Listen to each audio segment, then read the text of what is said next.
paraisse, que l'honneur te soit dû au nom de Jésus-Christ. Nous prions. Amen. Alléluia. Alors maintenant, alors que vous êtes à la maison, nous allons lire la parole de Dieu. Alléluia. Je suis vraiment en train de faire marcher quelqu'un beaucoup.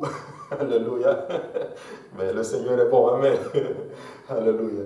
Nous allons aller dans le Proverbe plutôt dans le Psaume 39, verset 8. Psaume 39, verset 8. La Bible dit, maintenant, Seigneur, que puis-je espérer? En toi est mon espérance. On va juste le relire encore. Maintenant, Seigneur, que puis-je espérer? En toi est mon espérance. Alléluia. Maintenant, nous allons aller maintenant dans l'enseignement. J'ai eu à cœur vraiment aujourd'hui de parler de l'espérance, de parler un peu de l'espérance, l'espoir et tout. Et je veux vraiment exhorter quelqu'un aujourd'hui à garder et à mettre son espoir dans le Seigneur, dans des moments comme celui-ci, et même dans d'autres moments, peut-être que dans d'autres situations que nous traversons. S'il y a une chose dont nous avons besoin, c'est vraiment avoir notre espérance dans le Seigneur. C'est le terrain le plus solide, c'est la chose la plus solide, c'est la chose dans laquelle, ou du moins c'est le système dans lequel nous pouvons, en d'autres termes, gager tout ce que nous avons et être sûr et certain à 1000% que ça va perdurer, que ça va prospérer, en d'autres termes. Donc l'espoir, c'est vraiment important. Alléluia. Et avoir de l'espoir, c'est important. Et vous savez, ce mot espoir est un mot qui est très fort, très puissant. Nous l'utilisons beaucoup. J'ai de l'espoir, il faut avoir l'espoir, tel a de l'espoir, et ainsi de suite. C'est un mot qui est dans notre langage, mais des fois, c'est comme si nous ne saisissons pas un peu la portée et la puissance de ce mot-là. Vous voyez? Mais quand on entre dans la parole de Dieu, on se rend compte que ces mots ont un sens plus profond et il est puissant. Vous voyez? Quand on va dans la Bible, on va se rendre compte que le mot espoir, il est souvent, dans la plupart des cas, suivi d'un autre mot qui est attendre. Vous voyez? Attendre. Et ça, c'est important. Donc, attendre dans l'espoir, avoir de l'espérance et attendre. Vous voyez? Et l'espoir dans les Écritures signifie tout simplement une attente favorable et confiante. Une attente favorable et confiante. Et lorsqu'il est utilisé comme verbe, il est souvent accompagné de deux prépositions. Vous voyez? Donc, nous sommes exhortés à mettre notre espoir en quelqu'un qui est Dieu, et à reposer notre espoir sur un terrain solide qui est la promesse, ou du moins les promesses de Dieu. Vous voyez? Donc, nous devons mettre notre espoir en Dieu, et nous devons reposer notre espoir sur les promesses de Dieu. Et ça, c'est important de comprendre cela alors que nous sommes des chrétiens, alors que nous sommes en train, dans cette marche avec le Seigneur Jésus-Christ, le Seigneur est en train de nous enseigner. Quand on marche avec Dieu, Dieu va développer des facettes en nous. Et s'il y a une chose qu'il aimerait développer en toi, en moi, en tout un chacun de nous, c'est qu'il veut nous amener, en d'autres termes, à nous reposer totalement sur lui. Vous voyez? Et bien sûr, sur ses promesses-là. Donc, l'un des mots hébreux pour espoir signifie littéralement quelque chose qui attend. Vous voyez? Quelque chose qui attend. J'ai regardé un peu aussi la définition un peu sur Internet de l'espérance. L'espérance, la définition dit ceci: sentiment de confiance en l'avenir, qui porte à attendre avec confiance la réalisation de ce qu'on désire. Vous voyez, ça c'est la définition que le monde a trouvée pour ceci, et on voit que ce n'est pas loin de ce que bien sûr la Bible nous dit. Et le verset que nous avons lu en ouverture, donc Psaume 39, verset 8, la Bible dit ceci. La Bible dit: maintenant, Seigneur, que puis-je espérer? En toi est mon espérance. Donc le psalmiste nous dit maintenant, il dit ceci: Seigneur, je ne peux espérer, il n'y a rien d'autre que je peux espérer. Tout ce que je peux espérer, mon espérance, elle est juste sur toi. Donc il est arrivé à une place de sa vie où il a compris spécifiquement qu'il ne peut espérer en rien du tout. Et son espérance, la seule chose qu'il reste maintenant, c'est de la déposer sur le Seigneur. Il comprend maintenant que rien ne vaut, en d'autres termes, d'être espéré si ce n'est tout simplement dans le Seigneur. Vous savez, l'homme est faillible. Nous sommes des êtres humains, nous sommes pécheurs, on est faillible. Tout peut te tromper, en d'autres termes. Mais s'il y a un qui ne peut pas te tromper, c'est le Seigneur lui-même. Ainsi, je peux te garantir que si tu mets ton espérance sur le Seigneur, c'est du cash, c'est du 100%, c'est du 1000% même, si je peux te dire. Dieu ne déçoit jamais. Alléluia. Dieu ne déçoit jamais. Le psaume 119 et 81, la Bible dit ceci. Mon âme languit après ton salut. Et après il dit, j'espère en ta promesse. J'espère en ta promesse. Premièrement, il dit que son âme languit après ton salut. Dans certains cas, il dit comme une biche soupire. Des fois, lorsque nous avons soif, c'est comme si on languit. On veut tellement une chose. Maintenant, il dit que c'est son âme qui languit après quoi? Après le salut de Dieu. Après le salut de l'Éternel. Après, il dit maintenant, il dit j'espère en ta promesse. Donc, le psalmiste est en train de nous enseigner quelque chose. Vous savez, l'homme peut te promettre certaines choses. Et je ne sais pas s'il y a des gens qui ont déjà fait des promesses et qui ne l'ont pas tenues. Nous en avons déjà fait et on nous en a déjà fait. Quelqu'un t'a déjà promis quelque chose, mais finalement, après, il ne l'a pas fait. Ça t'a déçu, ça t'a blessé. Comme toi-même, tu as déjà fait des promesses à quelqu'un et tu n'as pas tenu la promesse. Ça a peut-être choqué la personne et ça a blessé la personne à qui tu as fait cette promesse-là. Mais je peux te garantir une chose, c'est que Dieu, s'il te fait une promesse, il va certainement l'accomplir et ta joie sera parfaite. Ainsi, le psalmiste, quand il comprend cela, il dit, maintenant, j'espère en ta promesse. Parce que toi, Éternel, tu ne faillis jamais. Le psaume 130 et verset 5, la Bible nous dit ceci. Il dit, j'espère en l'Éternel. Mon âme espère et j'attends sa promesse. Il dit, j'espère en l'Éternel, mon âme espère et j'attends sa promesse. Alléluia. Le psalmiste, ici encore dans ce verset, dit, j'espère en l'Éternel. Je n'espère pas en l'homme. Parce que j'ai compris que l'homme est faillible. J'ai compris que les situations, mes finances sont faillibles. Ma santé est faillible. Tout ce qui m'entoure est faillible. Mais il y a un qui est infaillible, c'est le Seigneur. Voici pourquoi il dit, j'espère en l'Éternel. Beaucoup d'entre nous, malheureusement, nous espérons beaucoup dans l'homme. Voici pourquoi il y a beaucoup de frustration dans nos vies, parce qu'à un moment donné, la personne ou les gens sur qui, ou le système dans lequel nous avons mis notre espérance a failli. Regardez le monde, la situation que nous traversons en ce moment. Beaucoup de personnes ont peut-être gagé, je dirais, une grande partie peut-être de leur vie sur le système, pensant que le système était vraiment solide, il était bien bâti, on n'a pas eu de crise pendant des années et des années, rien ne sous-entendait en d'autres termes que on allait arriver peut-être à une situation comme ceci. Mais vous voyez, l'économie est à terre, les choses sont en train de dégringoler spécifiquement pour nous montrer que tout est faillible, mais s'il y a un qui n'est pas faillible, c'est le Seigneur. Le psalmiste avait compris ça depuis longtemps. Voici pourquoi il dit, j'espère en l'Éternel. Alléluia. Le psaume 71 et 14 dit ceci, et moi j'espérerai toujours, je te louerai de plus en plus. Il dit, j'espérerai toujours. Pourquoi? Parce qu'il a compris, il a appris à connaître son Dieu. Vous savez, alors que nous sommes en train de parler du fait d'avoir de l'espoir, une bonne façon de développer notre capacité à avoir de l'espoir dans le Seigneur, c'est de connaître le Seigneur. C'est de savoir quel type, quel genre qui il est. Alléluia. Le Dieu que nous servons n'est pas juste un Dieu qui est sur son trône et qui aime l'autorité, qui frappe les gens et qui donne des ordres. Non, ce n'est pas cela. C'est un Dieu, alléluia, qui a compassion de son peuple. C'est un Dieu qui aime bénir son peuple. C'est un Dieu qui aime sauver. C'est un Dieu qui aime pardonner. C'est un Dieu, en d'autres termes, qui est capable de prendre les impossibilités et de les rendre en possibilités. C'est un Dieu avec qui tout est possible.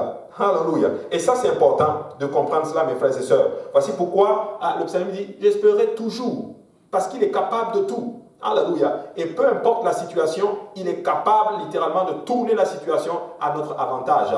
Peu importe le moment, Dieu est capable de te faire rattraper même le temps. Vous savez, des fois, nous regardons un peu nos vies et nous disons, j'ai perdu beaucoup de temps. Il ne me reste plus beaucoup de temps. J'ai atteint tel âge, telle chose. Mais qu'est-ce qu'il est en train de dire? Qu'est-ce que je suis en train de vous dire? Pour vous dire que ce Dieu-là que nous servons, il est capable de tout faire. En une journée, il est capable de te faire attraper 30 ans de ta vie. En une seconde, il est capable de te faire attraper 30 ans de ta vie, 1000 ans de ta vie. Je ne sais pas. Une chose que je sais, il est tout puissant, il est capable de toutes choses. Voici pourquoi le psalmiste dit, moi j'espérerai toujours. Toujours, toujours. Même s'il reste une seconde, j'espère toujours en l'Éternel. Parce que dans ces une seconde, tu ne sais pas qu'est-ce qu'il est capable de faire. Je sais juste que Dieu est tout puissant. Et maintenant, alors que j'espérais toujours, dans l'espérance, le psalmiste nous en prend quelque chose. Il dit dans l'espérance, il ne s'assoit pas juste, il espère. Il dit, je te louerai de plus en plus. Donc, alors que j'espère, il ajoute à l'espérance de la louange. Je vais vous enseigner quelque chose ce soir, mes frères et sœurs. Alors que nous sommes en train d'enseigner sur le fait d'avoir de l'espoir dans le Seigneur, nous devons apprendre à coupler notre espérance avec la louange. Vous savez, la louange, on loue quelqu'un pour ce qu'il a fait. Maintenant, nous n'avons pas encore vu ce qu'il a fait. Mais comme nous avons de l'espérance, alléluia, qu'il va le faire, nous commençons déjà à le louer maintenant, à lui donner les honneurs et la gloire, alléluia, parce que nous croyons qu'il l'a fait. Voici pourquoi il dit, je te louerai de plus en plus. Alors nous devons apprendre à louer le Seigneur. Nous devons apprendre à louer et à élever le nom du Seigneur en dépit de tout ce que nous traversons. Un des signes qui montre que nous espérons en l'Éternel, c'est lorsque nous le louons. C'est lorsque nous l'élevons malgré les situations que nous traversons. Lorsque les choses sont abattues, lorsque les choses sont dégringolées, lorsque les choses sont tout simplement déstabilisées autour de nous. Je prie que Dieu mette une louange dans nos bouches, que la complainte soit remplacée par la louange à l'Éternel des armées. Oh Papa, nous te louons, nous te donnons honneur et gloire. Alléluia. Dans ces situations, même de confinement, nous voulons t'élever et dire que toi seul es Seigneur. Alléluia. Nous te bénissons, nous t'acclamons parce que tu es le Dieu grand et tu es le Dieu fort. Nous espérons toujours en toi, mon Dieu. Alléluia. Proverbe chapitre 13 et verset 12, la Bible dit ceci. Un espoir différé rend le cœur malade, mais un désir accompli est un arbre de vie. Alléluia. Un espoir différé rend le cœur malade, mais un désir accompli est un arbre de vie. Alléluia. Regardez, Lamentation chapitre 3 et 21. Voici ce que je veux repasser en mon cœur, ce qui me donnera de l'espérance. Voici ce que je veux repasser en mon cœur, ce qui me donnera de l'espérance. Au verset 22, les bontés de l'Éternel ne sont pas épuisées, ses compassions ne sont pas à leur terme, elles se renouvellent chaque matin. Oh, que ta fidélité est grande! L'Éternel est mon partage, dit mon âme. C'est pourquoi je veux espérer en lui. L'Éternel a de la bonté pour ceux qui espèrent en lui, pour l'âme qui le cherche. Alléluia. Et là, il va maintenant nous enseigner quelque chose, ça c'est dans Lamentation. Il dit maintenant que l'âme qui cherche le Seigneur a de la bonté pour lui. Vous voyez? Et dès le départ, il dit certaines vérités spirituelles que j'espère que nous comprenons. Il dit que les bontés au verset 22 de l'Éternel ne sont pas épuisées. Ses compassions ne sont pas à leur terme. Il est en train de nous apprendre que Dieu est infiniment bon. La bonté de Dieu ne s'arrête pas. Dieu est bon aujourd'hui, il a été bon hier, il est bon aujourd'hui. Devinez quoi? Demain, il sera encore bon avec nous. Alléluia. La bonté de l'Éternel, alléluia, ne sont pas épuisées. Alléluia. Peu importe la situation, peu importe ce que nous traversons, Dieu est bon. Après, il dit maintenant, ses compassions ne sont pas à leur terme. Alléluia. Dieu a compassion de son peuple. Dieu a compassion de nous, peu importe ce que nous sommes. Alléluia. Et il dit, chaque matin, elle se renouvelle. Ça veut dire que la bonté de Dieu, les compassions de Dieu, chaque matin, elles se renouvellent sur nous. Alors, ce matin, la compassion et la bonté de Dieu étaient sur nous, demain aussi. Alléluia. Et après-demain aussi. L'Éternel est mon partage, dit mon âme. C'est pourquoi je veux espérer en lui. Alléluia. Il nous décrit toutes ces choses-là et avec cette compréhension-là, il sait maintenant où il peut gager, où il faut déposer son espérance. Voici pourquoi je disais dès le départ que nous devons connaître le Seigneur. Nous devons le connaître dans son essence et dans sa plénitude. La Bible dit dans le livre de Jean, il dit ceci, il dit, oh la vie éternelle consiste à te connaître.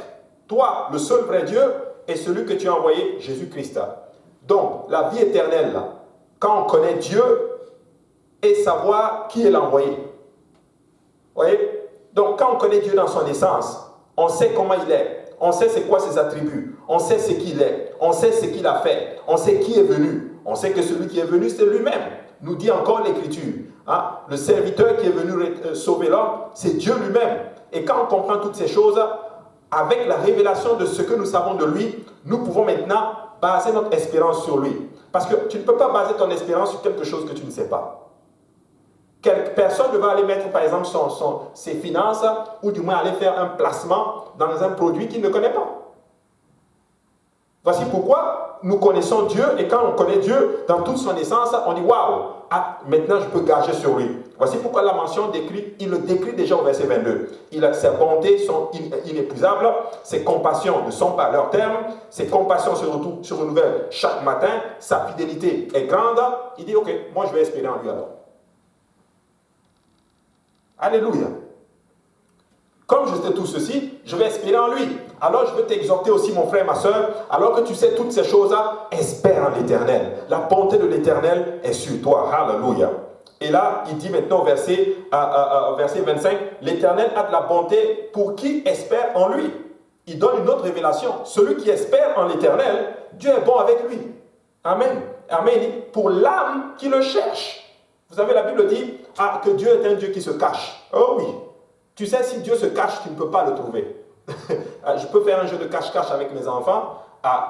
Eux, ils ne vont jamais me trouver. Mais moi, je peux les trouver. Parce que j'ai plus d'expérience, plus de connaissances que eux. Mais écoute-moi bien, si Dieu se cache, personne ne peut le trouver. Mais la même Bible nous dit que celui qui le cherche de tout son cœur trouve l'Éternel. Donc, comment sortir Dieu de sa cachette? C'est de le chercher avec tout son cœur. L'âme qui cherche l'Éternel, la Bible dit clairement que Dieu est bon avec cette âme-là. Vous savez, Dieu est bon, alléluia. Dieu est bon pour ceux qui le cherchent. Alors la clé, c'est quoi? Que la grâce et la recherche de Dieu la soif de Dieu soit dans nos cœurs, afin que nous puissions tout simplement le trouver dans son essence. Dieu aime se manifester à ceux qui le cherchent. Ah oui. Et le verset 26 maintenant, il dit, il est bon d'attendre en silence le secours de l'Éternel. Il est bon d'attendre en silence. Il est bon d'attendre en silence le secours de l'Éternel. Une chose qui nous apprend ici maintenant avec l'espérance, quelqu'un qui espère en l'Éternel, il reste silencieux. Il n'a pas de complainte.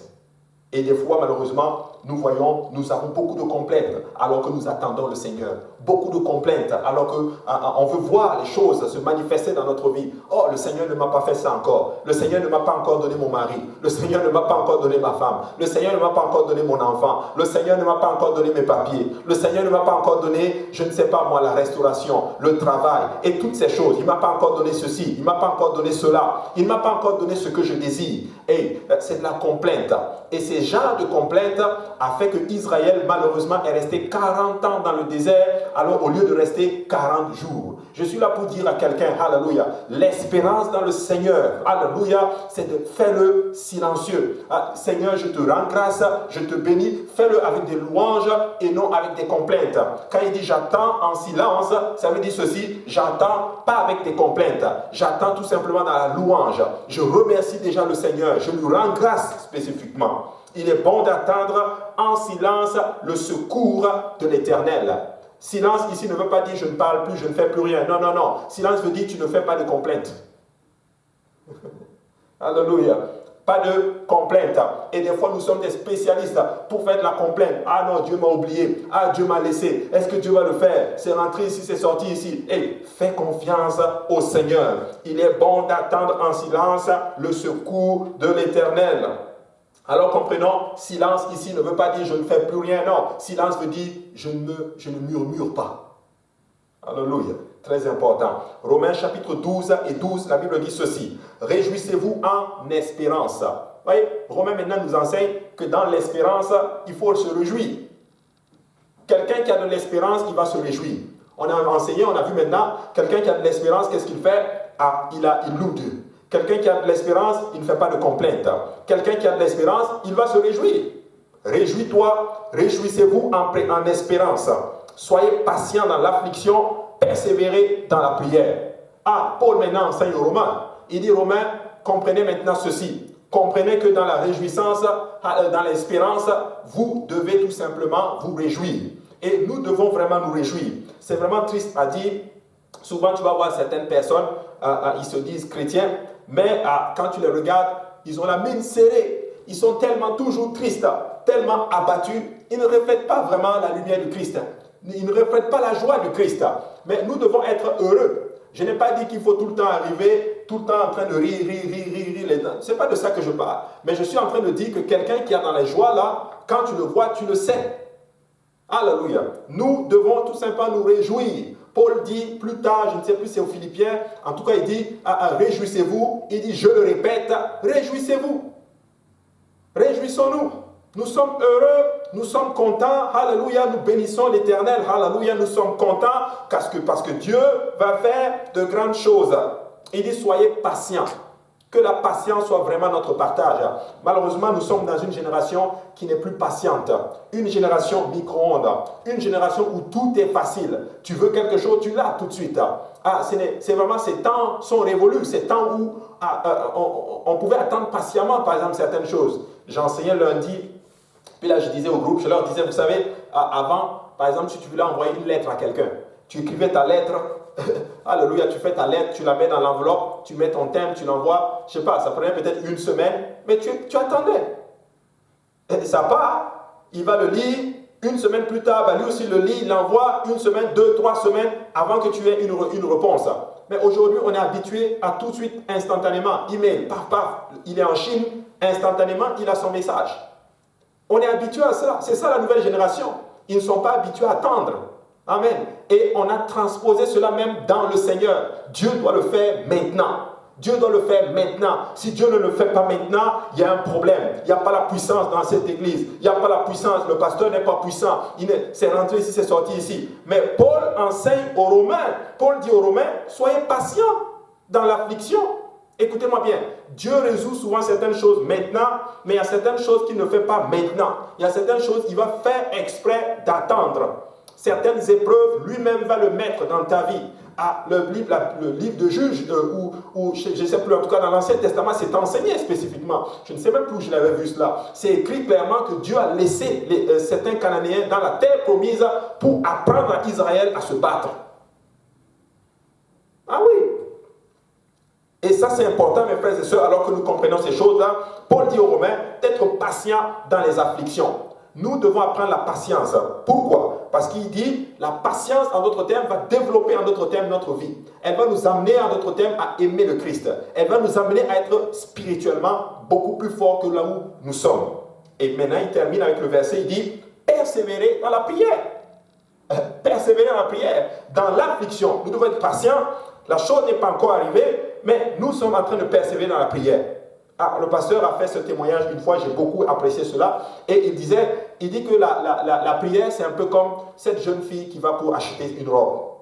Elle a vu une belle robe, elle aime sa robe, la robe coûte peut-être, je ne sais pas moi, $1000. Et elle n'a pas l'argent. Qu'est-ce qu'elle fait? Elle donne peut-être $50.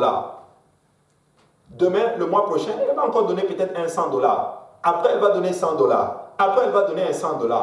Anyway, un jour, elle finira par repartir avec sa belle robe. C'est la même chose avec le Seigneur. Amène une prière, un jour reviens encore avec une autre prière, va encore avec une autre prière, un jour tu finiras anyway par sortir littéralement avec ta robe, alléluia, que tu veux. Pourquoi? Parce que nous devons persévérer dans la prière. Le Seigneur veut nous apprendre quelque part ici littéralement la force et la puissance qui se trouve dans la patience. Alors je relis Romains 12, 12. Réjouissez-vous premièrement dans l'espérance. Apprenons à être joyeux dans l'espérance. Il dit, soyons patients dans l'affliction et persévérons dans la prière.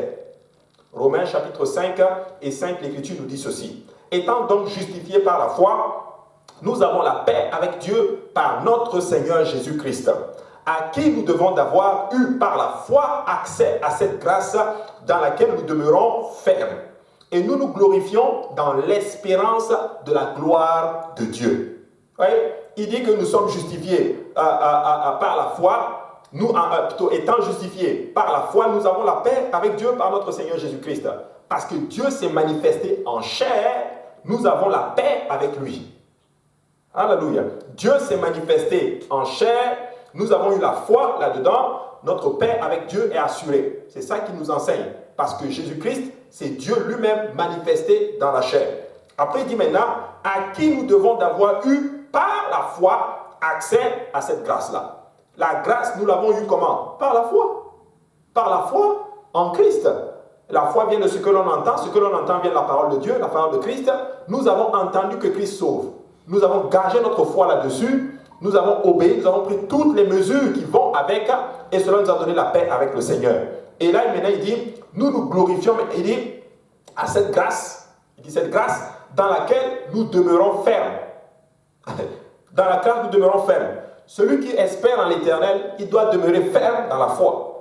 C'est ça qu'il dit. Et nous nous glorifions maintenant de l'espérance de la gloire de Dieu. Il dit, nous nous glorifions de l'espérance de la gloire de Dieu. Nous avons la confiance que nous allons voir la gloire de Dieu. Notre gloire se trouve là-dedans. Alléluia. Je suis content. Alléluia. J'espère. Je n'ai pas encore vu. Je ne suis pas encore arrivé là où je dois arriver. Mais je suis content. J'ai de l'espérance. Je me glorifie là-dedans parce que un jour, je serai dans la gloire de Dieu. Ainsi, j'aime cette chanson qui dit, si je marche, c'est par la foi. Mais je sais qu'un jour, mes yeux verront Jésus-Christ. Alléluia. Au verset 3, il dit ceci, bien plus, nous nous glorifions même des afflictions, sachant que l'affliction produit la persévérance. L'affliction, les problèmes, les difficultés que nous rencontrons, les situations que nous rencontrons des fois, elle va produire quoi? De la persévérance. Et la persévérance, au verset 4, produit la victoire dans l'épreuve. Alléluia. Des fois, certains disent, moi je veux voir la victoire. Je veux voir la victoire de Jésus-Christ. Alléluia. Je veux voir la gloire de Jésus-Christ. En Christ, nous sommes victorieux. Nous le chantons. Victoire, victoire. On le chante et on est content. Écoutez-moi bien. Il dit ceci, l'affliction, c'est elle qui produit la persévérance. Et la persévérance, c'est elle qui va produire la victoire dans l'épreuve. Alléluia. Donc, il n'y a pas de victoire sans épreuve. Donc, si tu veux la victoire, le Seigneur va s'assurer qu'il y ait des épreuves. Il n'y a pas de victoire sans épreuve. Alléluia. Donc, ça, c'est important. Et cette victoire, maintenant, produit quoi? De l'espérance. Et cette victoire, l'espérance.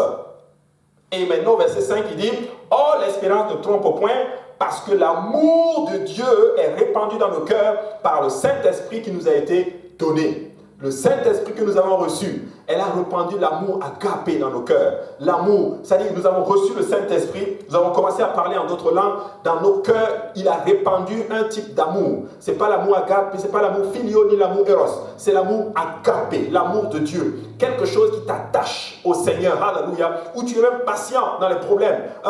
Christ n'est pas venu aujourd'hui, c'est pas grave, je l'attends, il viendra demain.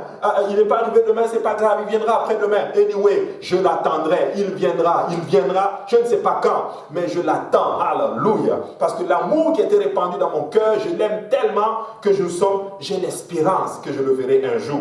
Or, l'espérance ne trompe point. Maintenant, il nous enseigne, parce que l'amour de Dieu est répandu dans nos cœurs par le Saint-Esprit qui nous a été donné. Alléluia. Cet esprit, elle ne se trompe, elle ne trompe point. Alléluia. Vous savez, beaucoup de personnes ont gagé leur espérance. Je ne sais pas pourquoi je parle par rapport aux gens, mais c'est la réalité. C'est comme cette jeune fille qui avait son espérance que tel homme allait l'épouser. Ça existe. Et puis un jour du matin, l'homme dit que je ne t'épouse plus. Ou ce jeune homme qui attendait que cette fille l'épouse, tout allait bien, et du jour au lendemain, tu as gagé ton espérance. Bon, c'est ça, l'être humain. Mais il dit l'espérance en Christ, ça ne trompe pas. Alléluia. Christ ne va pas te dire, je viens te chercher et te laisse. Non, non, non, non, non. Il a dit, je reviens, il reviendra nous chercher. Alléluia. Que notre espérance soit sur le Seigneur. Romains chapitre 8 et 24, la Bible dit ceci. Car c'est en espérance que nous sommes sauvés. Or, l'espérance qu'on voit n'est plus espérance. Ce qu'on voit, peut-on l'espérer encore? Mais si nous espérons ce que nous ne voyons pas, nous l'attendons avec persévérance. Il dit, quand tu vois quelque chose là, ce n'est plus de l'espérance. Tu l'as déjà vu. On n'a pas encore vu Christ venir dans toute sa gloire. Alléluia. On l'a pas, nous l'attendons. Voyez? Donc il dit maintenant, l'espérance qu'on ne voit plus, qu'on voit n'est plus espérance. Ce qu'on voit, peut-on l'espérer encore? Ça fait vraiment beaucoup de sens ce que Paul est en train de dire aux Romains. Il dit, mais si nous espérons ce que nous ne voyons pas, nous attendons alors avec persévérance. Si nous espérons qu'un jour, nous serons avec le Seigneur, alléluia, et bien nous allons persévérer dans la vie dans laquelle nous sommes en train de vivre, cette vie de sanctification envers le Seigneur Jésus. Voici pourquoi il est important de mettre notre espérance dans le Seigneur. Nous devons espérer en quelque chose. Nous devons espérer cette vie avec Jésus-Christ. Colossiens chapitre 1 et 27, la Bible dit, à qui Dieu a voulu faire connaître quelle est la glorieuse richesse de ce mystère parmi les païens, à savoir Christ en nous, l'espérance de la gloire. Si Christ est en nous, l'espérance de la gloire.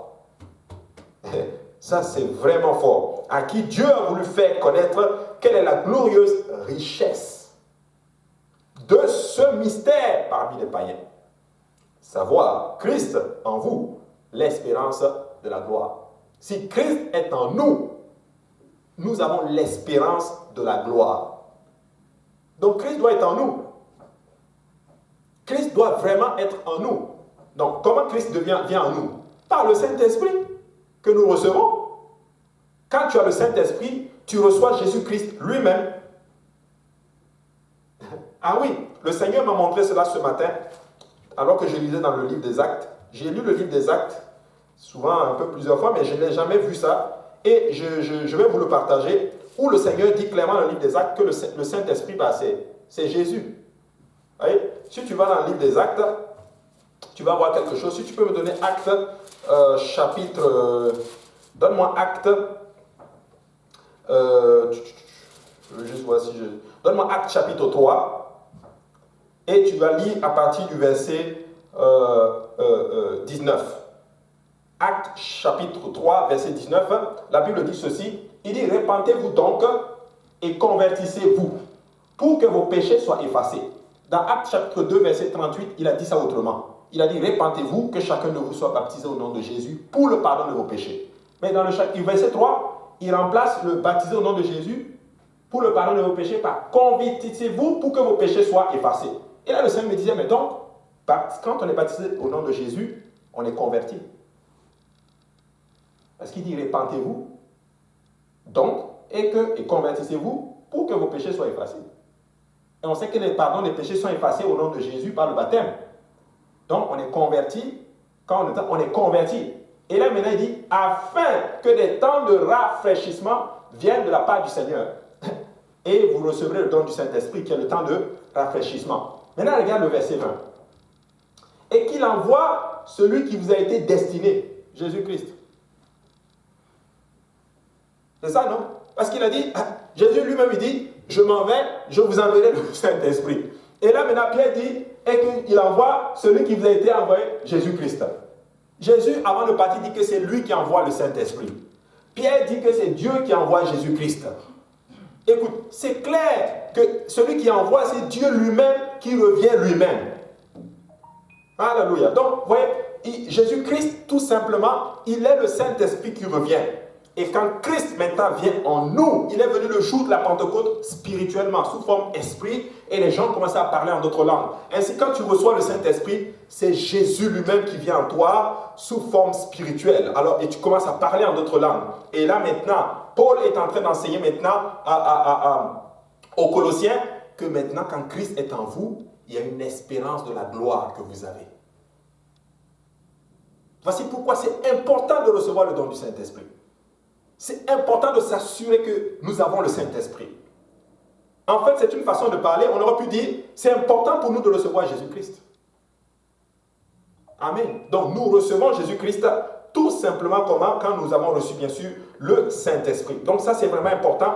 Nous devons comprendre ces choses-là. Maintenant, 1 Thessaloniciens 5 et 8 dit ceci. La Bible dit ceci, 1 Thessaloniciens 5 et 8.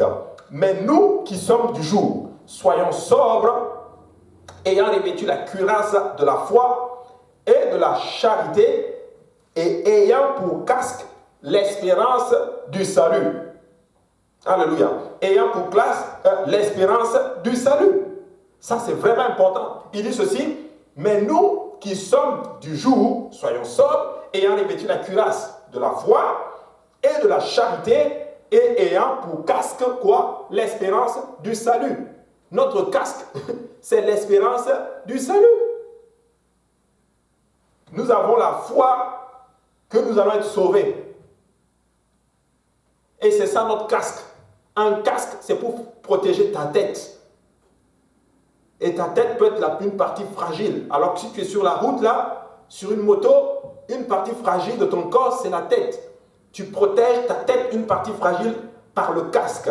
Et maintenant, il dit, sur cette route de la vie, sur cette route à laquelle nous sommes dans ce monde, nous devons protéger notre tête avec quoi? Avec le casque du salut. Le casque qui est ayant pour casque l'espérance du salut. Oh, alléluia. Écoute-moi bien. Si tu as cette assurance que tu t'es repenti, tu as été baptisé au nom de Jésus-Christ, rempli de l'Esprit de Dieu, tu fais ton effort pour marcher, c'est ça ton casque. Alléluia. Le casque, l'espérance, bien sûr, du salut. Vous savez, la vie peut aller mal, mais la vie éternelle dans le Seigneur ne peut pas aller mal. Alléluia. La vie peut aller mal, mais laisse-moi te dire que l'éternité avec Dieu, ça ne peut pas aller mal. Alléluia. Ça va toujours aller bien. 1 Corinthiens chapitre 15 et 19, la Bible dit ceci. Et si c'est dans cette vie seulement que nous espérons en Christ, nous sommes les plus malheureux de tous les hommes. Si c'est seulement dans cette vie-là que nous espérons dans le Seigneur, voici pourquoi nous ne sommes pas les prédicateurs de la prospérité. Il y en a un qui prêche, oh Dieu va faire ceci, bénir ceci, rentrer ici, c'est sorti ici, Dieu va vous donner l'argent, Dieu va faire ceci. Et pour eux, si être avec Dieu, c'est signe de prospérité financière. Écoutez-moi bien, fouillez ces genres de personnes-là. Nous n'avons pas dit que Dieu ne bénit pas son peuple là. Mais laissez-moi vous dire une chose. Si c'est seulement dans cette vie que nous espérons dans le Seigneur, nous sommes les plus misérables de tous les hommes. Le peuple de Dieu a une espérance au-delà de ce que nous voyons sur la terre. C'est que nous allons être avec Christ. Christ revient chercher son Église et c'est ça l'espérance de son peuple. Nous attendons le Seigneur. Nous attendons notre époux. Alléluia. Et nous regardons ce monde comme de la boue. Paul dit ceci, je regarde tout ceci comme de la boue. Parce qu'il veut gagner, en d'autres termes, l'espérance. Il veut gagner l'éternité avec Christ. Mes frères et sœurs, je prie que Dieu vous bénisse sur cette terre. Il n'y a pas de souci. Mais ma plus grande prière pour vous, c'est que vous ne manquiez pas le salut. Ma plus grande prière pour toi, c'est que lorsque la trompette va sonner, c'est que lorsque Christ arrive, que tu montes avec ceux-là qui vont monter au ciel. Alléluia. Je prie que Dieu te donne ce que tu désires. Mais s'il y a ma prière la plus profonde pour toi, alléluia, c'est que tu sois dans la sanctification, que tu sois dans le salut, que tu marches avec Christ et que tu sois parmi les élus lorsque la trompette va sonner. Tite chapitre 2, verset 11 dit ceci. Car la grâce de Dieu, source de salut pour tous les hommes, a été manifestée. Elle nous enseigne à renoncer à l'impiété et aux convoitises mondaines et à vivre dans ce siècle présent selon la sagesse, la justice et la piété, en attendant la bienheureuse espérance et la manifestation de la gloire du grand Dieu et de notre Sauveur Jésus-Christ. Wow! C'est puissant ce qui se passe ici. Il dit que la grâce de Dieu a été manifestée pour tous les hommes. Pour toi, pour moi, pour qui, peu importe la personne, la grâce de Dieu, qui est la source de salut pour tous les hommes, a été manifestée. Il dit maintenant, cette grâce, qu'est-ce qu'elle fait? Elle enseigne. La grâce de Dieu est un enseignant. Il y en a qui disent, oh, je suis sauvé par la grâce, je peux vivre comme je veux, je peux aller faire tout ceci. Non, non, non. La grâce nous enseigne à renoncer à l'impiété et aux convoitises mondaines. Alléluia. Et aux convoitises mondaines, à vivre dans ce siècle présent selon la sagesse. Alléluia. Selon la sagesse. Je prie que Dieu donne la sagesse à son peuple. Et plus que jamais, nous avons besoin de la sagesse. La sagesse, ce n'est pas compliqué. La sagesse, c'est prendre la connaissance, l'appliquer dans sa vie pour bien vivre. En tout cas, je vais le dire ainsi. C'est prendre la connaissance, l'appliquer dans sa vie pour vivre selon Dieu. C'est ça la sagesse. La sagesse, ce n'est pas juste être bourré de connaissances. Non. Parce qu'il y en a qui sont bourrés de connaissances, mais tout simplement, ils n'appliquent pas. C'est comme un banquier qui vit dans les dettes et les faillites. Il a la connaissance, mais il n'applique pas la connaissance pour bien vivre. Écoutez, la sagesse, c'est prendre la parole de Dieu et la mettre en pratique pour avoir une vie agréable devant Dieu. Il dit maintenant à vivre selon la sagesse. Il dit maintenant la justice.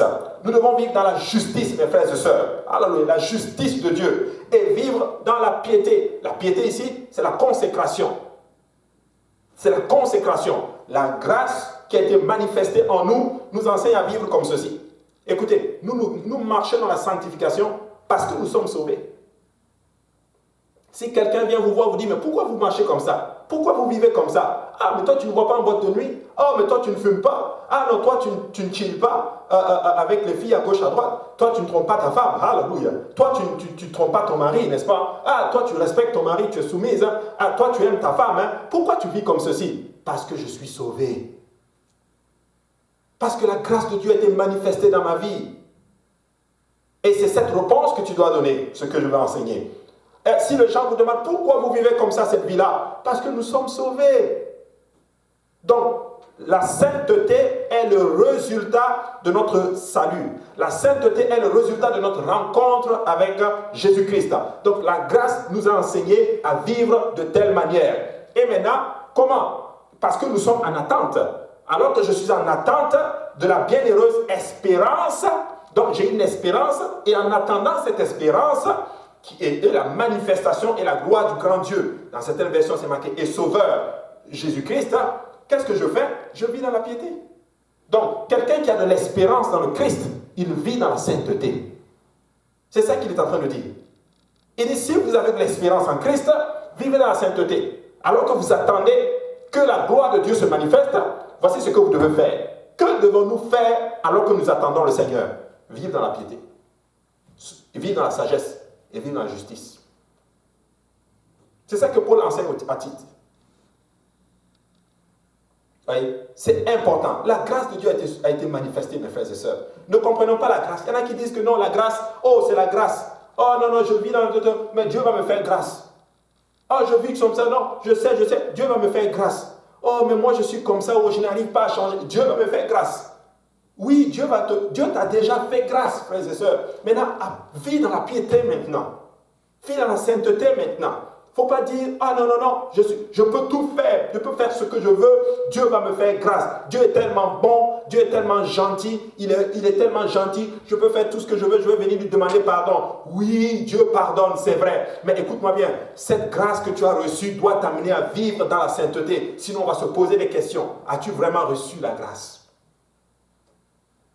1 Jean chapitre 3 et 2 dit ceci. Bien-aimés, nous sommes maintenant enfants de Dieu. Et ce que nous serons n'a pas encore été manifesté. Mais nous savons que lorsque cela sera manifesté, nous serons semblables à lui parce que nous le verrons tel qu'il est. Ça, c'est Jean qui parle. Jean dit, bien-aimés, comprenez ceci, mes frères. Bien-aimés, ce qu'on doit être là. Il dit maintenant, nous sommes enfants de Dieu. Amen. Mais ce que nous serons n'a pas encore été manifesté. Nous allons avoir bientôt un corps glorifié. Christ, quand il est ressuscité d'entre les morts, il avait un corps glorifié. Il s'est manifesté devant les apôtres. Son corps était glorifié. Un corps extraordinaire qui ne peut pas subir la corruption.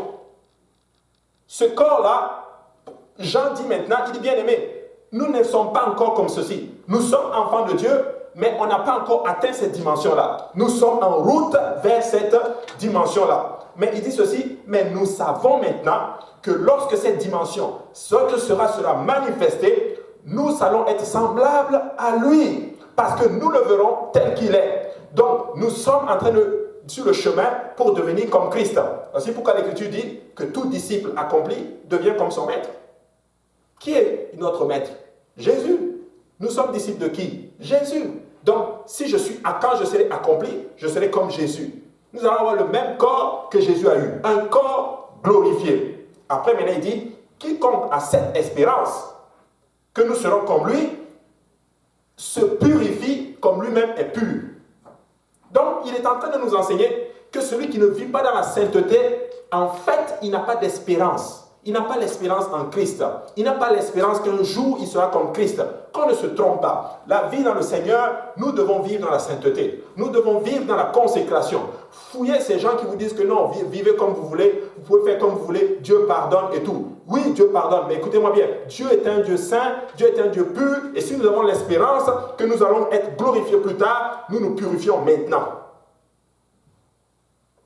Alléluia, nous nous purifions maintenant. Il y a une différence, mes frères et sœurs, entre processus et promesse. Si nous ne faisons pas confiance à Dieu dans le processus, nous ne sommes pas dignes de la promesse. Vous savez, quand cette espérance arrive, mais quand Dieu va l'accomplir, Dieu va nous mettre dans un processus. Un processus où il va nous travailler en notre terme pour que nous soyons dignes d'avoir sa promesse. Nous serons contents quand nous allons atteindre la plénitude, littéralement. Mais comprenez ceci, mes frères et sœurs. Il dit, le processus, c'est important. Dieu, pour t'amener quelque part, il y a un processus à suivre. Mais nous n'aimons pas le processus. Parce que le processus, souvent, elle va à l'encontre de notre chair. Elle va à l'encontre de nos désirs. Mais le processus, c'est ça qui nous rend dignes de la promesse. Alors, si nous voulons la promesse, nous devons être volontiers à laisser le processus avoir un effet sur nous, de nous changer spécifiquement. Pour ça, la robe de la justice, elle ne change pas. Hein? Elle reste telle qu'elle est. Mais Dieu va te changer, toi, pour que tu puisses entrer dans la robe de la justice. Ah oui, il n'y a pas une robe adéquate pour tout le monde. Non, non, non. Il y a une seule robe de la justice et Dieu nous change pour qu'on puisse fitter dans cette robe-là. C'est ça la réalité. Alors, mes frères et sœurs, nous devons passer par le processus de la sainteté, de la sanctification, de la piété, où Dieu travaille nos cœurs, où Dieu enlève la haine, où Dieu enlève la colère, où Dieu enlève les jalousies, où Dieu tue le moi en nous, qu'il tue notre être. Ce processus où Dieu crucifie notre chair, alléluia, pour que nous puissions être capables de déclarer « J'ai été crucifié avec Christ ». Paul a déclaré cela. Paul n'était pas là à la crucifixion avec Jésus, mais Paul déclare plus tard « J'ai été crucifié avec Christ ». Pourquoi il dit ça? Il est en train de dire spécifiquement que quand Christ a amené la chair, ses désirs et tout, lui, quand il a rencontré Christ, il a crucifié ses désirs charnels et tout pour la volonté de Christ. Ainsi, Paul peut déclarer maintenant, ce n'est plus moi qui vis, c'est Christ qui vit en moi. Pour dire ceci, je ne vis plus selon moi-même, je vis selon tout simplement les désirs de Jésus-Christ. Frères et sœurs, nous ne nous trompons pas. Nous disons que nous aimons Dieu. Mais frères et sœurs, aimons-nous vraiment Jésus? Parce qu'il dit celui qui m'aime, c'est celui qui garde mes commandements. Il y a un processus lorsque nous rencontrons le Seigneur. Un processus de travail où il nous change, où il travaille en dedans de nous. Et je suis convaincu avec vous que tout un chacun de nous, nous avons une dose dans laquelle le Christ travaille. Nous devons être volontiers à passer par le processus qui va nous amener en notre thème à la gloire. Afin d'être digne d'avoir la promesse. Peut-être que le meilleur exemple de ce genre d'espoir dans les Écritures, c'est Abraham. Abraham, Dieu l'a appelé. La Bible l'appelle le père de la foi. Il est passé par un processus. La Bible dit spécifiquement, quand tu lis dans certains textes, que son père était idolâtre. C'est là que Dieu l'a pris. Dieu l'a dit, quitte la maison de ton père, alléluia, ton pays, la maison de ton père, et va-t'en dans le lieu que je te montrerai. La Bible dit qu'il est parti. Il a suivi, il est allé à Canaan. Après Canaan, la famine frappe, il se retrouve en Égypte. Et vous êtes dans le processus. Ça bouge un peu. Mais finalement, il se rend compte qu'il a fait une erreur. Il revient, on voit ça dans le livre de Genèse. Il revient au lieu où il a bâti l'autel et il se répand.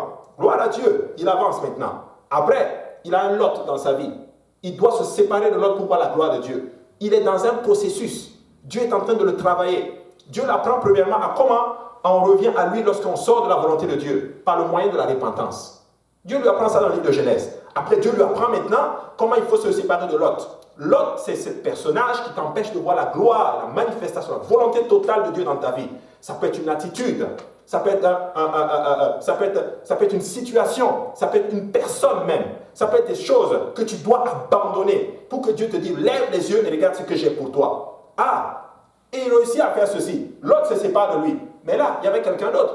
C'est Agar. Qu'il a eu où? En Égypte. Mais avec Agar, c'est encore plus grave. Parce qu'avec Agar, il y a un fruit qui va sortir de là. Ismaël. Il est dans le processus, il marche avec Dieu. Et Dieu est en train de le travailler spécifiquement. Il n'est pas encore le père de la foi. Ce qu'il serait, ce qu'il doit être, n'est pas encore manifesté. Il marche avec le Seigneur.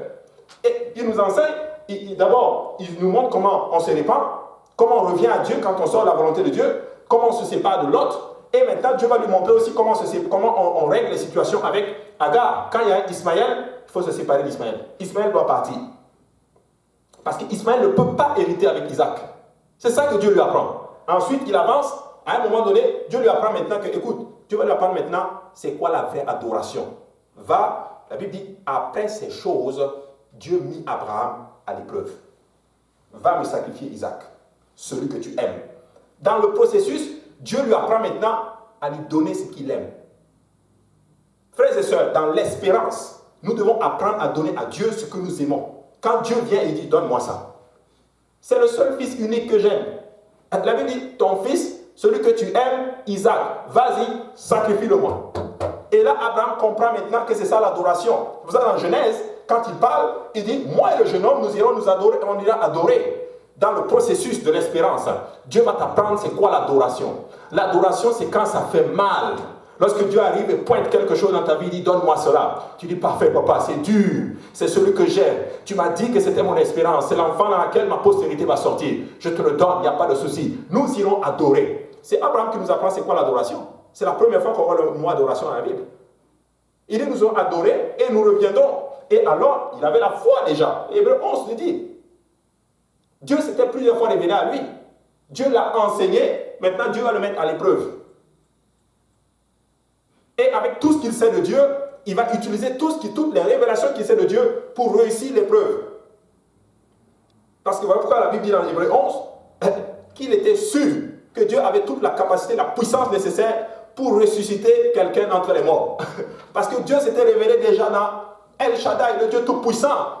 Donc avec toute la connaissance qu'il a de Dieu, il va mettre ça maintenant dans l'épreuve pour sortir victorieux maintenant. Alléluia. C'est pour ça que je disais toujours, connais Dieu. Quand tu connais Dieu, les situations qui vont arriver dans ta vie, tu vas sortir victorieux de l'espérance, plutôt de l'épreuve. Maintenant, qu'est-ce qu'il fait? Il va sur la montagne, à Morija, qu'est-ce qu'il fait? Et là-bas, qu'est-ce qu'il voit? Il voit maintenant un bélier. Dieu dit, ne sacrifie pas l'enfant. Ne sacrifie pas l'enfant. Je sais maintenant que tu m'aimes. Ah, quel processus! Ça a pris des années. Et là maintenant Dieu dit, toi Abraham, parce que tu ne m'as pas refusé ton fils, laisse-moi te dire que je vais te bénir. De telle sorte que toutes les familles de la terre seront bénies en toi. Celui qui te maudit sera maudit. Celui qui te bénit, eh bien, il sera béni. Par cette action, parce que Abraham a accepté le processus, il a activé une bénédiction pour lui, pour sa famille et pour toutes les familles du monde entier qui veulent être sauvées, bien sûr. Et là, Abraham a la révélation, dit que, oh, je comprends maintenant que Dieu est un Dieu qui pourvoit. Il appelle Jéhovah Jireh. Le processus est important. Nous refusons le processus, et quand nous refusons le processus, nous sommes en train tout simplement de désactiver une bénédiction que Dieu veut faire pour nous et pour les gens qui sont autour de nous, et cela pour des années futures.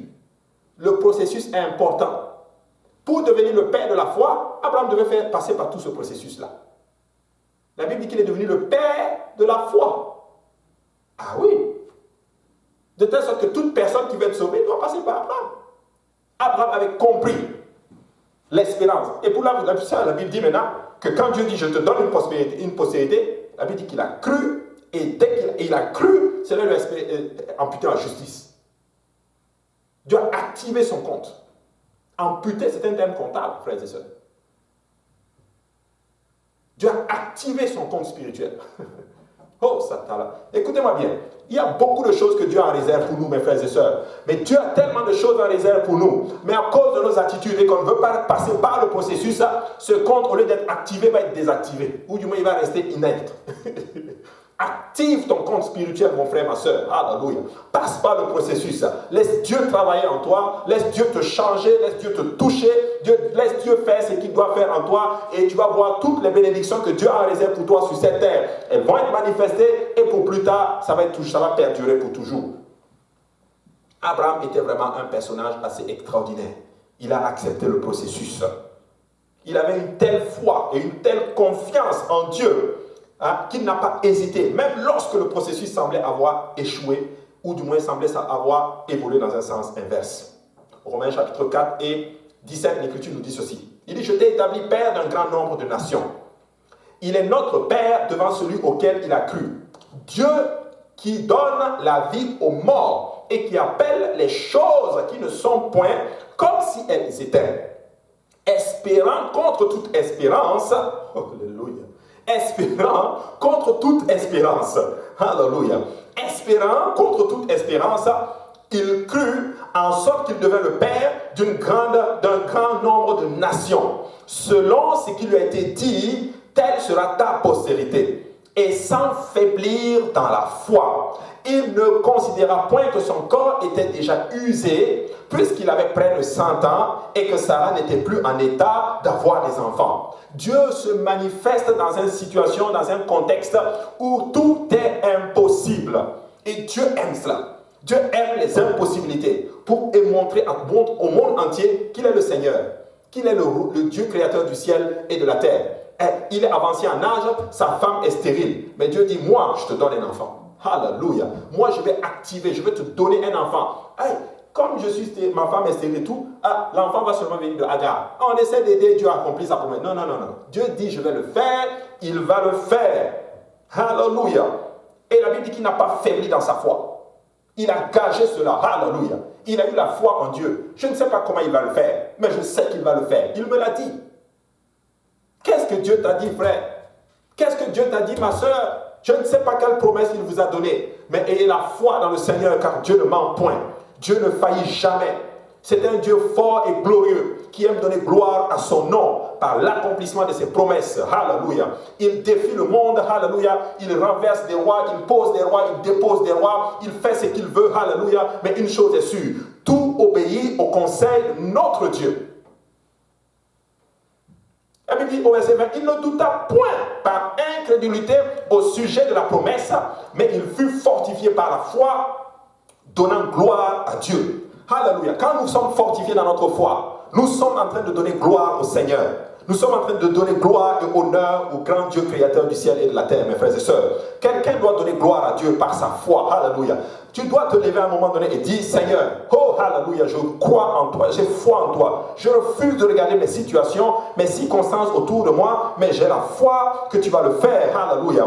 Écoutez, même s'il ne le fait pas, déclare comme ces enfants hébreux. Alléluia. Tu peux le faire. Mais même si tu ne le fais pas, que ton nom soit élevé, que ton nom soit béni. C'est ça quelqu'un qui a de l'espérance dans le Seigneur. Alléluia. Il a dit qu'il fut fortifié par la foi. La foi, elle fortifie. Au verset 21 maintenant, qu'est-ce qu'il dit? Ayant la pleine conviction que ce qu'il promet, il peut aussi l'accomplir. Encore une fois, le mot peut. Ce qu'il promet là, il peut. Il a la puissance nécessaire de le faire. Il a la capacité de le faire. Il a le pouvoir de le faire. Il a l'autorité de le faire. Et personne ne peut contester avec lui. Il peut le faire. Et quand tu as la réalité, il peut le faire, ça veut dire ceci. Il peut le faire, tu es en train en fait de reconnaître maintenant la souveraineté de Dieu. Alléluia. C'est une autre dimension à laquelle Dieu nous amène. Quand tu crois qu'il peut, tu es en train de dire, je crois que tu es souverain. Tu peux le faire. Si tu veux, tu le fais. Si tu veux, tu ne le fais pas. Mais une chose est sûre, tu peux le faire. Alléluia. Je peux soulever ce machin. La preuve, je l'ai fait. Mais je peux le faire. Mais si je veux, je le fais. Et si je veux, je ne le fais pas. Si je veux, je le soulève. Voilà, je le veux. Mais si je peux faire quelque chose, soit je le veux, soit je ne le veux pas. Donc, il sous-entend que Abraham a cru en la souveraineté de Dieu. Ce n'est pas parce qu'il ne l'a pas fait que ça veut dire qu'il ne peut pas le faire. Alléluia. Important de comprendre cela, mes frères et sœurs. Quelqu'un qui a de l'espérance, il reconnaît la souveraineté de Dieu. La souveraineté de Dieu. Malgré les péchés, les échecs d'Abraham, Dieu a tenu sa promesse et Isaac est né. Beaucoup des promesses de Dieu ne dépendent pas de notre caractère, qui peut vaciller et changer, mais de sa fidélité qui ne change pas. Dieu est fidèle. Si nous sommes infidèles, Dieu reste fidèle. Et je rends grâce à Dieu que nous servons un Dieu fidèle. Je rends grâce à Dieu que Dieu n'est pas toi, que Dieu n'est pas moi. Parce que toi et moi, nous sommes infidèles. Mais je rends grâce à Dieu que Dieu est ce qu'il est. Alléluia. Il est fidèle et il ne change pas. Alléluia. Et sa fidélité n'est pas basée sur nos comportements et toutes ces choses. Dieu est fidèle seulement. Oh, Satalamarisha. Papa, fais ton œuvre, sois béni à jamais, glorifie ton nom, alléluia. Glorifie, donne gloire à ton saint nom, papa. Hébreux 6, 13 dit ceci. Lorsque Dieu fit la promesse à Abraham, ne pouvant jurer par un grand nombre, par un plus grand que lui, il jura par lui-même et dit, certainement je te bénirai et je multiplierai ta postérité. Dieu, pour faire cela, pour concocter, je dirais, son alliance avec Abraham, la Bible dit qu'il a juré. Il jure. Mais il y a un principe dans le fait de jurer. On jure par une autorité supérieure. Mais l'Écriture nous dit que comme au-dessus de Dieu, il n'y a pas d'autorité supérieure, il jure par lui-même. Oh, notre Dieu est fort. Il est glorieux. Il jure par lui-même pour montrer au monde entier qu'il n'y a pas d'autre chose que lui. Il n'y a pas d'autre autorité que lui. Alléluia. Et il dit au verset 14, certainement, je te bénirai et je multiplierai ta postérité. Qu'est-ce qu'il faisait ici? C'est puissant. Au verset 15, il dit, c'est ainsi qu'Abraham, ayant persévéré, obtint l'effet de la promesse. Et là, au verset 16, regardez bien, or les hommes jurent par celui qui est plus grand qu'eux. Et le serment est une garantie qui met fin à toutes leurs différends. Donc, le serment, il est basé par le fait de jurer. Il est solidifié par cela. Et quand quelqu'un jure, c'est fini. C'est juste pour dire que c'est sûr. C'est ça la garantie. Et Dieu, pour montrer à Abraham que ce que je te dis est vrai, il a utilisé ce principe. Il a juré. Pour dire à Abraham, Abraham, ce que je te dis, c'est garanti. Je vais le faire. En fait, il dit, je jure que je vais te bénir. Au verset 17, c'est pourquoi Dieu, voulant montrer avec plus d'évidence aux héritiers de la promesse, regardez bien, l'immutabilité de sa résolution, intervint par un serment. Donc, pour leur montrer que l'alliance qu'il a concoctée avec lui va certainement être accomplie, il n'a pas dit juste seulement. Dieu n'était même pas obligé de faire cela. Alléluia. Mais il fonctionne avec des gens qui ont un niveau spirituel à un certain niveau. Avec une compréhension. Ok, pour les faire comprendre, je vais intervenir avec un serment. Parce qu'ils comprennent la puissance du serment. Il sait que pour gager quelque chose, pour garantir quelque chose, il faut qu'il y ait un serment. Qu'est-ce que Dieu fait? Dieu intervient maintenant à Abraham. Il garantit, en d'autres termes, ce qu'il a dit par un serment. Afin que par deux choses immuables, dans laquelle il est impossible que Dieu mente, nous trouvions un puissant encouragement dont le seul refuge a été de saisir l'espérance qui nous a été proposée. Donc pour dire ceci, que Dieu a fait de telles choses que, pour nous dire spécifiquement que si vous gagez votre espérance sur moi, je vous garantis que vous ne serez pas trompés, vous ne serez pas confus. Dieu n'est pas obligé de faire cela, mais il le fait encore une fois pour mettre le clou en dedans, pour nous dire, votre espérance en moi là, vous pouvez me faire confiance. Alléluia. Vous pouvez me faire confiance. Il n'était pas obligé d'intervenir par un serment. Dieu qui jure à son serviteur, il jure. Il a juré par lui-même. Alléluia. Dieu a non seulement fait une promesse à Abraham, mais il a également confirmé cette promesse par un serment. On voit cela dans Genèse chapitre 22, plutôt 15 à 18. Lorsqu'un témoin prête un serment devant un tribunal, il prononce les mots « Alors, Seigneur, aide-moi » ou « Dieu, aide-moi ». Je ne sais pas si vous avez déjà été dans un tribunal, en tout cas pas dans les tribunaux maintenant, avant oui, dans certains pays encore ça existe, mais dans certains pays qui se disent démocratiques, ces choses-là sont en train de disparaître. Mais effectivement, on voit ces choses-là, ces terminologies-là. Amen. Nous appelons les plus grands à témoigner pour les moindres. Personne n'est plus grand que Dieu. Alors Dieu a juré par lui-même, sa promesse et son serment sont immuables. Dieu a dit à Abraham, je jure que je vais te bénir. Pourquoi jurer? Tout simplement pour dire que mon alliance est véridique. Elle est véridique. Alors mes frères et sœurs, gardons notre espérance dans le Seigneur. Je vais encourager quelqu'un, garde ton espérance dans le Seigneur. Peu importe la situation, peu importe le moment, peu importe ce que tu recherches, si Dieu t'a fait une promesse, tu peux gager ton espérance là-dessus. Elle va certainement s'accomplir. Là, je parle spécifiquement à quelqu'un. Mais là, je veux parler encore maintenant à l'Église. Notre espérance, c'est qu'un jour, nous allons voir Christ. De nos yeux, la trompette va sonner. La Bible dit que les morts en Christ ressusciteront premièrement. Et ceux qui sont restés pour l'avènement, nous serons tous ensemble élevés. Gardons notre espérance dans cela. Nous allons voir Christ. Nous allons voir le Seigneur de gloire. Celui qui a été à la croix, dont les mains ont été percées. Nous allons le voir. Venant dans toute sa gloire, dans les nuées. Je suis convaincu. Je laisse maintenant aller tourner mon esprit. Je ne dis pas que c'est écrit, mais je laisse tourner mon esprit maintenant. Je sais que je crois que quand nous allons monter, il va chacun tous nous prendre dans ses bras. Je ne sais pas combien de temps ça va prendre.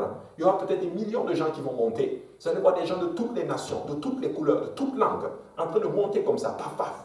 Des chrétiens apostoliques, des chrétiens qui ont donné leur vie à Christ, qui ont été forts dans leur foi, qui ont été fermes, en train de monter. Des hommes, des femmes, des enfants, des vieux, des peuples, toutes catégories de personnes. Je crois que nous allons les voir. Et il va maintenant s'arrêter dans les airs. Il va nous rencontrer. Fils, bienvenue. Tu as souffert pour moi. Ma fille, bienvenue. Mes enfants, bienvenue. Oh, ça va être un moment extraordinaire, frères et sœurs. Alléluia. Si nous avons la foi là-dedans, celui qui a la foi en cela, que nous allons directement ressembler à cela, que nous allons vivre cela, il se purifie maintenant. Il se sanctifie maintenant. Il prend son rôle au sérieux. Il prend sa chrétienté au sérieux. Il ne joue pas avec sa relation avec le Seigneur. Acceptons le processus pour voir Christ. Acceptons le processus pour devenir comme Christ. Parfois, on pense que le Seigneur, dans sa parole, il ne va pas l'accomplir. Dieu n'est pas un menteur. Dieu ne ment jamais. Dieu ne ment point. Parfois, il semble que des fois, servir Dieu, ça ne fonctionne pas. Ça fonctionne. Servir Dieu, ça fonctionne. Parfois, on pense que les choses vont s'empirer avant de s'améliorer. Des fois, c'est comme ça. Des fois, on a l'impression que ça s'empire, mais en fait, c'est en train de s'améliorer. C'est parce que notre vue et notre pensée, vous savez, souvent, nous pensons un peu à l'envers. Amen. Nous pensons cela en l'envers. C'est un peu comme de l'optique. Nous sommes un peu comme l'optique. Vous savez, dans l'optique, des fois, d'après ce que j'ai étudié à l'école, apparemment, ce qu'on voit souvent dans notre cerveau, elle est inversée. Des fois, on est comme ça. Mais dans le Seigneur, tu as l'impression que c'est gâté. En fait, ce n'est pas gâté. La croix ressemblait à une défaite. La croix ressemblait à une défaite. Mais c'était la plus grosse victoire que le monde ait portée. Parfois, il semble que vous reculez au lieu d'avancer. Vous savez, dans le Seigneur, des fois, on avance en reculant. Joseph est rentré dans sa promesse à reculons. Dieu lui révèle plein de choses, mais sa vie ne ressemble pas à ce qu'il a vu. Mais en fait, Dieu était en train de l'amener. Parfois, il semble, c'est comme si Dieu même essaie de nous tuer au lieu de nous bénir. Non. Dieu bénit, Dieu fortifie avant de bénir. Il dit, je jure que je vais vous bénir. Alors, vous ne pouvez pas obtenir la promesse que si vous passez par le processus. Le processus, comme le Seigneur le demande. Plein d'exemples sont dans la Bible. Nous avons pris le cas d'Abraham, mais Joseph est un parfait exemple pour nous expliquer cela. David est un parfait exemple pour nous décrire cela. L'onction royale était sur lui, mais il était dans les cavernes, et cela des années. Pourtant, il était destiné à s'asseoir sur le fauteuil royal. Mais il fallait qu'il passe par le processus. Joseph était destiné à être un premier ministre, mais il a passé sa vie dans les cachots. Il a passé sa vie, en d'autres termes, à servir les autres. Il a servi les autres jusqu'à ce qu'un jour, les autres le servent. Frères et sœurs, écoutez-moi bien. Nous voulons voir la gloire de Dieu. Acceptons le processus. Abraham a eu l'enfant de la postérité. Il est devenu le père de la foi. Il est passé par le processus. Jacob a enfanté les 12 tribus d'Israël. Mais il est passé par le processus. Oui, il a rencontré Dieu à Péniel. Avec Dieu, il y a un processus. L'apôtre Paul est passé par le processus. Il a souffert beaucoup. Il a été frappé, flagellé. Mais laissez-moi vous dire que ce sont ces épîtres qui conduisent l'Église aujourd'hui. Frères et sœurs, écoutez-moi bien. Dieu va faire de grandes choses. Il y a chacun de nous, nous avons une part, un rôle important à jouer pour l'édification du royaume de Dieu. Mais chacun de nous a un processus que nous devons traverser. Et dans ce processus, Dieu va bâtir notre espérance en lui. Je ne sais pas, je sens que je parle à quelqu'un qui refuse le processus. Accepte le processus et tu seras digne de prendre part à la promesse de Dieu. Que Dieu vous bénisse. Nous allons prier maintenant et nous allons demander la grâce de Dieu qui nous aide à continuer avec lui. Et si vous le suivez, que vous n'êtes pas encore, vous sentez que votre marche avec le Seigneur est en dents de scie. Votre marche dans le Seigneur n'est pas vraiment comme vous voulez, que vous voulez vraiment vous consacrer. Premièrement, ce que vous devez comprendre, c'est que nous devons d'abord obéir à l'Évangile. L'Évangile, c'est la mort, l'ensevelissement et la résurrection de notre Seigneur Jésus-Christ. Et nous obéissons à cela, nous rentrons dans le royaume de Dieu par la repentance. Nous ne pouvons pas venir à Dieu sans la repentance. Jésus l'a dit clairement. Sans la repentance, il n'y a pas de pardon de péché. C'est un temps où nous demandons pardon à Dieu, où nous réalisons que nous sommes loin du Seigneur, où nous réalisons spécifiquement que notre vie ne ressemble pas à celui du Seigneur Jésus. C'est d'abord une prise de conscience mentale, où nous décidons complètement que maintenant, à partir d'aujourd'hui, je change complètement de vie. C'est un demi-tour. Je marchais dans le péché, je me détourne du péché et je marche maintenant en direction de la vie éternelle, en direction de la sanctification, vers le Seigneur Jésus-Christ. La repentance est 2 étapes. je m'arrête et je me tourne et je vais dans une autre direction. Dans la direction, bien sûr, de la sainteté. Ensuite, cela, nous devons être baptisés dans le nom de Jésus-Christ. Le baptême, ce n'est pas immersion. Le mot baptême vient du mot grec baptizo, qui veut dire immerger, tremper complètement dans l'eau. Et lorsque nous faisons cela, quand nous faisons ce mot-là, la formule que nous utilisons pour vous baptiser, nous invoquons le nom de Jésus, comme c'était fait dans la Bible. Et c'est l'invocation du nom qui efface complètement tous nos péchés. Après cela, l'Écriture nous dit, et vous recevrez le don du Saint-Esprit. Dieu va nous baptiser de son Esprit. Nous allons recevoir, Christ va venir habiter en nous. L'Esprit de Dieu vient habiter en nous et nous parlons d'autres langues. C'est une expérience que les gens dans la Bible ont expérimenté. Nous l'avons expérimenté et tous ceux qui veulent être baptisés du Saint-Esprit, ou du moins pour avoir l'Esprit de Dieu, doivent avoir cette expérience-là. Et vous pouvez aussi avoir cette expérience-là.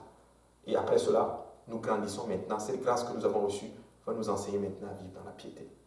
Alors mes frères et sœurs, telle est la parole du Seigneur. Tout est dans la parole de Dieu. Vous savez, il y a certaines choses qu'on ne peut pas faire pour vous. Nous ne pouvons juste qu'enseigner. Nous pouvons juste enseigner pour vous amener, en d'autres termes, à produire la foi en vous. C'est tout ce que nous pouvons faire. Mais toute décision revient à toute personne qui serait confrontée, bien sûr, à cette parole de Dieu-là. Quand tu étudies la Bible, c'est la chose que tu es censé voir. Mais après, les autres choses que tu vois, ça, je ne peux pas contrôler cela. Alléluia. Donc c'est important. La parole de Dieu est telle. Je prie que cette grâce revienne sur vous, que Dieu ouvre nos yeux, que nous comprenions seulement la parole de Dieu. Et par-dessus, ce qui compte, c'est qu'un jour, lorsque la trompette sonne, nous sommes tous avec Jésus. Amen. Prions ensemble. Seigneur Jésus, nous te rendons grâce. Nous te bénissons. Nous voulons maintenant te prier d'étendre ta main et de nous fortifier.